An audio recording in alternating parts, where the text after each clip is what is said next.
नमस्कार, मैं दामिनी शर्मा एक बार फिर से आप सभी का स्वागत करते हैं। देखिए, एग्जिट पोल जो है वो सामने आ चुके हैं और इन एग्जिट पोल में ये साफ साफ नजर आ रहा है कि भाजपा की सरकार एक बार फिर से बन रही है। अगर भाजपा की सरकार बनी तो जाहिर सी बात है प्रधानमंत्री नरेंद्र मोदी इस बार भी प्रधानमंत्री बनेंगे। अब केवल कुछ चंद घंटे बचे हैं और इन चंद घंटों बाद ये पता लग जाएगा कि आखिरकार इस देश का अगला प्रधानमंत्री कौन होगा, किसकी जीत होने वाली है और क्या वाकई में ये एग्जिट पोल सच्चे निकलेंगे। अब देखिए, एडवोकेट मोहित शर्मा हमारे साथ आज मौजूद हैं। अब तमाम बारीकी से आपने चीज़ों को देखा, आप ज़मीन पर भी उतरे, आपने ज़मीनी हकीकत भी देखी, लोगों से बातचीत भी करी इस पूरे चुनाव में। अब उस चुनाव के बाद एक एग्जिट पोल आते हैं, अब चंद घंटे बाद रिजल्ट भी सामने आ जाएगा। तो बारीकी से देखने के बाद क्या पता लग रहा है, क्या यही मिलते जुलते कुछ रिजल्ट आने वाले हैं? देखिए, मैंने लगभग पूरे भारत का भ्रमण किया इन चुनाव के दौरान। हाँ। महाराष्ट्र हो, कर्नाटक हो, चाहे फिर आपका दिल्ली हो, चाहे फिर आपका राजस्थान हो, हरियाणा हो, पंजाब हो, तमाम जगह का दौरा किया। लेकिन तमाम जगह सिर्फ एक ही चीज निकल के सामने आती है कि नरेंद्र मोदी को वोट नहीं देना, यानी भाजपा सरकार को वोट नहीं देना। अगर महिलाओं की पूछ लो तो महिलाओं का कहना था कि मणिपुर में महिलाओं को निर्वस्त्र कर दिया तो मोदी जी कुछ नहीं बोले। कल को अगर हमारे साथ कुछ हो गया तो मोदी जी कुछ नहीं बोलेंगे। नौजवानों की बात कर लो तो नौजवानों ने कहा कि हमने रोजगार मांगा तो हमारे ऊपर लाठी और डंडे भाजे गए, इसलिए मोदी जी को वोट नहीं देंगे। पंजाब और हरियाणा पहुंच गए तो किसानों ने कहा कि हमारे ऊपर लाठी और डंडे भाजे गए, हम तो बिल्कुल ही वोट नहीं देंगे। तो बचा कोई नहीं इस देश में जो मोदी जी को वोट देगा। तो सबसे बड़ी बात यही खड़ी होती है कि जो तमाम एग्जिट पोल्स हैं, भैया मैं आपसे पूछना चाहता हूं कि आप कैसे 400 पार का दावा कर रहे हैं, जबकि आपकी पार्टी, ये एग्जिट पोल वालों की पार्टी यानी बीजेपी की पार्टी, कश्मीर में इनको कैंडिडेट नहीं मिला। जिस कश्मीर के नाम पर पूरे देश में इन्होंने वोट मांगे, उस कश्मीर में इनको कैंडिडेट नहीं मिला। नागालैंड में वोट नहीं पड़ा। कर्नाटक में पहली अभी विधानसभा चुनाव हुए थे, वहां बीजेपी ने मुंह की खाई है। केरला में बीजेपी आती नहीं है, ठीक है, तमिलनाडु में बीजेपी की सरकार नहीं है। तो मैं पूछना चाहता हूँ कि कहाँ से वोट मिलेगा और कैसे 400 पार आ जाएंगे, जरा मुझे ये तो बताइए। झूठे और फर्जी हैं। देखिए, मेरी बात, एक चैनल नहीं, सभी चैनल्स के सेम। मेरी बात सुन लीजिए, अगर ये 400 पार एग्जिट पोल ये नहीं दिखाएंगे तो कौन दिखाएगा? इनको पैसा किस बात का दिया गया है आपको पता नहीं है? पैसा ही सिर्फ इस बात का दिया गया है कि पूरे देश में आप हवा बनाइए कि अब की बार फिर मोदी सरकार। और कैसी मोदी सरकार? अभी तो एग्जिट पोल ही आए हैं, तब दूध पे 2 रुपए बढ़ गए। एक बार मोदी जी को आन दो ना, आपका अंदर जो पहना हुआ फटा हुआ कच्चा भी है ना, अगर उसको भी मोदी जी ना उतरवा दें तो आप मेरे से बात लिखवा लीजिएगा। ये बात दावे से कह रहे हैं कि ये ऑलरेडी प्री प्लान्ड है सब कुछ कि हाँ भैया इतना हमें दिखाना है एग्जिट पोल, तो ऐसे तो नतीजे आने के बाद भी आप कह सकते हैं कि सब कुछ प्री प्लान्ड था। देखिए, एक बात आप मुझे बताइए, मेरी बात सुनिए, आप चाहे इस बात को माने ना माने, पूरे देश ने देखा कि किस तरीके से डेमोक्रेसी की धज्जियां उड़ाई गई। पहली बात तो ये कि एक बच्चा जिसकी उम्र 18 साल से प्लस भी नहीं है वो वोट डालने पहुंचता है, देखा नहीं देखा आपने? बिल्कुल, हाँ। दूसरी बात, एक लड़का जो 8 बार वोट दे रहा है। तो आप एक बात मुझे बताइए कि ये वोट निष्पक्षता का कहाँ से बचा? तो इलेक्शन कमीशन कहाँ है? मैं आपको एक बात बोलता हूँ, सुन लीजिए। उस लड़के को अरेस्ट किया गया, उसके पिताजी के ऊपर मुकदमा किया गया, लेकिन मैं पूछना चाहता हूँ कि जो डेमोक्रेसी की आपने धज्जियां उड़ाई, दूसरी ओर आपने गुजरात के अंदर देखा कि एक कैंडिडेट को बिना चुनाव लड़ाई उसको जीत दे दी गई। क्या वहां पर इलेक्शन कमीशन नोटा के बीच में ऑप्शन नहीं करा सकता था? भाई, नोटा के और उस कैंडिडेट के बीच में कराना चाहिए तो ऑप्शन। अगर सारी पब्लिक नोटा का बटन दबाती तो उस सीट पर री इलेक्शन होता निश्चित तौर पर, लेकिन ऐसा नहीं हुआ और ऐसी घटना मध्य प्रदेश में हमें देखने को मिली। तो मैं आपसे पूछ रहा हूँ कि मोदी जी 400 पार कैसे आ रहे हैं? जिस तरीके से पब्लिक ने वोट दिया, अगर बेईमानी ना हो तो 400 पार तो बहुत दूर की चीज हो गई।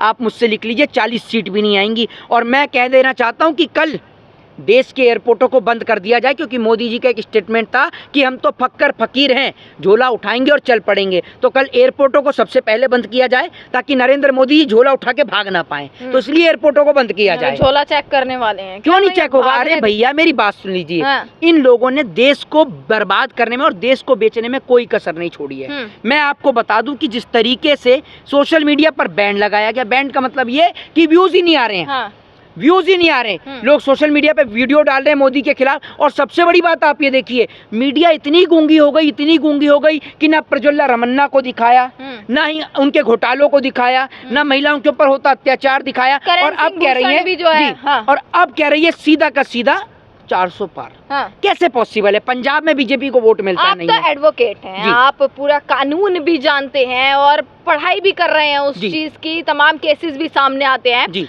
इलेक्शन कमीशन जो भी पूरा हो रहा है, देखिए इलेक्शन कमीशन का कैसा रोल है, मतलब कहीं ना भाई कहीं इलेक्शन कमीशन को तो तभी एक्शन लेना चाहिए कि जब हमारे देश के जो इलेक्शन जो कमीशन है उसके जो रूल्स होते हैं, रूल की जो गाइडलाइन बुक होती है उसमें साफ तौर पे लिखा हुआ है कि आप धर्म के नाम पर वोट नहीं मांग सकते। हाँ। नरेंद्र मोदी जी ने लगातार धर्म को टारगेट किया, लेकिन इलेक्शन कमीशन मुजरा बोला और तमाम वर्ड मटन मछली और पता नहीं ऐसे तो मैं आपको बताता हूँ। दूसरी बात ये कि प्रधानमंत्री को ये सब वर्ड शोभा ही नहीं देते।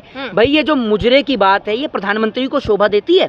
खैर प्रधानमंत्री की शोभा की तो बात ही मत करिए। शोभा की बात वहाँ करी जाती है जब शालीनता वाला प्रधानमंत्री हो, एक समझदार व्यक्ति हो। जब प्रधानमंत्री नरेंद्र मोदी जी बेटियों का सम्मान नहीं कर रहे, बेटी बचाओ और बेटी पढ़ाओ का नारा दे रहे, तो ऐसे आदमी के लिए मुजरा और मंगलसूत्र का शब्द तो बहुत छोटा और निचले स्तर का शब्द है। ये बात मैं आपको बता। और ऐसा आदमी देखिए 45 घंटे ध्यान में लीन हो जाते हैं, वो भी मैंने देखा। सामने आती नहीं वो मैंने देखा, तस्वीरें नहीं कर रहे भैया कि आप सोच लीजिए कैसा ध्यान। पहली बात तो ये कि ध्यान कहाँ लगाया जाता है, ध्यान वहाँ लगाया जाता है। अब आप देख लीजिए इतनी गर्मी है कि मैं इंटरव्यू दे रहा हूँ तो मेरे माथे पे भी पसीना दिख रहा है, लेकिन मोदी जी ध्यान कर रहे हैं लेकिन माथे पे एक भी पसीना नहीं है। तो पहले तो ध्यान हो रहा है फुली एसी में, सुन लीजिए, और ऐसा एसी में ध्यान हो रहा है कि चारों तरफ कैमरे लगे हुए हैं। आज तक कौन से ऐसे महात्मा, ऐसे कौन से साधु और ऐसे कौन से योगी हैं, जरा मुझे बीजेपी के अंधभक्त भी बताएं, जिनकी तस्वीरें आती हुई साधना करती हुई कि चारों ओर कैमरे लगे हुए और वो साधना कर रहे हैं। कोई साधना नहीं कर रहे, बस 2 मिनट। सब फर्जीवाड़ा बता रहे हैं। 10 साल से फर्जीवाड़े में चलते आए हैं ना। ये देश फर्जीवाड़े में चल रहा है 10 साल से। आप तो प्रधानमंत्री की बात करिए, देश फर्जीवाड़े से चल रहा है। ऐसी जो है निकल जाएगी सीधे। अभी मैं देख रहा कि भैया जो ब्रिटेन में हमारा सोना गिरवी रखा हुआ, जो हमारा सोना था गिरवी रखा, तो हमारा जो सोना था जिसकी एफडी हुई थी एक तरीके से, वो वापस आ गया। अंधभक्त और देश की बिकाऊ मीडिया चिल्ला रही है कि ब्रिटेन से हमारा सोना वापस आ गया, ये मोदी की ताकत है। अरे बेवकूफ़ हो, अगर तुम्हारे पिताजी ने तुम्हें स्कूल भेजा होता ना तो तुम इस तरीके की बात ही नहीं करते। और ना जाने कौन सी तुम्हारी यूनिवर्सिटी है जिसने तुम्हें जर्नलिज्म की डिग्री दे दी, तुम्हें तो कूड़ा उठाने की डिग्री नहीं मिल सकती, ये समझ लो। और तुम ये माइक उठा के घूम रहे हो। इन्हें ये नहीं पता कि अगर वो जो सोना हमारा वहां पर रखा हुआ था उसका हमारे पास में इंटरेस्ट आता था, इन्हें पता ही नहीं होगी। क्योंकि अगर कभी बैंकिंग सिस्टम पड़ा हो और वो सोना हमारे देश में आपातकाल की स्थिति में काम आता, लेकिन वो सोना इंदिरा गांधी के टाइम से वहां हमारे देश में रखा हुआ था, वहां ब्रिटेन के अंदर, आज वो सोना भी हमारा वापस आ गया। तो आप समझ जाइए कि देश की स्थिति क्या है। देश की आर्थिक स्थिति वो होने वाली है कि साल 2026 तक ये देश आर्थिक दिवालिया घोषित हो जाएगा। ये बात मैं आज आपसे दावे से कह रहा हूं। इंडिया गठबंधन बनता है तो सारी समस्याएं हल हो जाएंगी ना। देखिए मैं आपको बता देता हूं, इंडिया गठबंधन, पहली बात तो ये कि इस देश में अब कोई भी प्रधानमंत्री बने, अगर मनमोहन सिंह जैसा आदमी प्रधानमंत्री की कुर्सी की कमान संभालता है तो ही ये देश संभल सकता है। अदरवाइज भैया मोदी जैसे 4 और मतलब राहुल गांधी भी किसी काम के नहीं ना। मेरी बात सुन लीजिए। राहुल गांधी एडवाइस किससे लेंगे? राहुल गांधी एडवाइस ही मनमोहन सिंह से लेंगे। भाई मनमोहन सिंह वो अर्थशास्त्री हैं, जब देश की स्थिति खराब थी, देश के पास अनाज नहीं बचा था, तब इस देश को उठाने का काम किया। मनमोहन सिंह की स्थिति प्रधानमंत्री नरेंद्र मोदी से भी बहुत खराब थी, लेकिन कभी उन्होंने अपनी मजबूरी को लोगों के सामने नहीं दिखाया। उन्होंने पढ़े लिखे, और आज मनमोहन सिंह के बारे में सबको पता है कि मनमोहन सिंह कितने बड़े अर्थशास्त्री थे। आज मनमोहन सिंह की डिग्री चेक कर लो, ऑनलाइन उनकी डिग्री है। मोदी की डिग्री दिखा दो अगर किसी में दम हो तो भैया अंतर क्यों नहीं है? डिग्री जरूरी। अगर आप पढ़े हो लिखे हो तो आपको डिग्री की जरूरत है। अगर डिग्री जरूरी नहीं है तो मैं आपसे कहता हूँ कि मुझे भी आईएएस बना दो। भाई फिर तो आपको क्वालिफाई करना पड़ता है, यूपीएससी क्लियर क्वालिफाई करना पड़ता है। आपने कहा परिवर्तन आ रहा है, लहर आ रही है, परिवर्तन मान लिया कि चलिए नरेंद्र मोदी नहीं आ रहे, सारे एग्जिट पोल बर्बाद हैं, सब कुछ 1% अगर ऐसा होता भी है कि आसपास आकर भी इनकी सरकार बन जाती है, अगले 5 साल आपने कहा एकदम नष्ट हो जाएंगे। जी मतलब नहीं मैंने आपको क्या बोला कि अगर मनमोहन सिंह जैसा आदमी इस देश की कमान संभाले, और राहुल गांधी सलाई मनमोहन सिंह से लेंगे। मोदी अगर दोबारा आ गए तो क्या होगी देश की स्थिति? मोदी अगर दोबारा आ गए तो आपका घर तो चल रहा है, लेकिन देखने वालों का घर बर्बाद हो जाएगा, दावे से कह रहा हूँ। क्योंकि इन बेचारों का क्या होगा? ये बेचारे मोदी के पहले 5 किलो राशन पे जिंदा थे और फटा हुआ कच्चा पहन के घूम रहे थे, नारे लगा रहे थे अब की बार 400 पार 400 पार। इनकी स्थिति वो होगी कि 2 रुपए अगर दूध के दाम बढ़े, मैं आपसे कहता हूँ 2 रुपए अगर दूध पे आज दाम बढ़े, तो आपको क्या लग रहा है वो अंबानी को उससे फर्क पड़ा होगा, या अडानी को फर्क पड़ा होगा, या बिल गेट्स या टाटा को पड़ा होगा? किसी को नहीं पड़ा।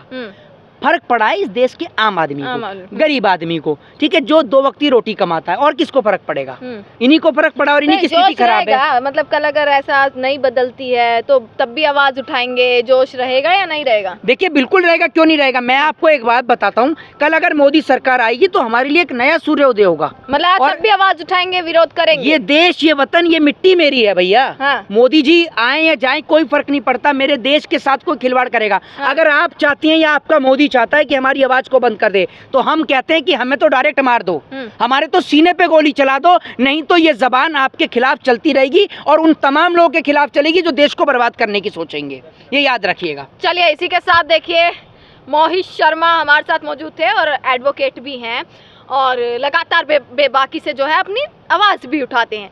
अब देखिए कुछ चंद घंटे ऐसे बचे हैं और इस चंद घंटे ऐसे हैं कि सबके दिलों की धड़कनें तेज़ हैं, सब इतने ज़्यादा एक्साइटेड हैं, उत्साहित हैं कि भैया क्या होने वाला है, किसका क्या होगा, और नेताओं को तो शायद आज नींद भी नहीं आने वाली है। इसी के साथ कल पूरे दिन जो है लाइव रहेंगे, कल पूरे दिन दिखाएंगे एक एक चीज़ को कि कैसा माहौल है, पोलिंग भी दिखाएंगे और वहीं कांग्रेस दफ्तर में कैसा माहौल है, भाजपा दफ्तर में कैसा माहौल है, ये तमाम सारी चीज़ जो है वो आपके सामने जरूर रखेंगे और इसके बाद भी लगातार आवाज उठाते रहेंगे। बहुत बहुत शुक्रिया।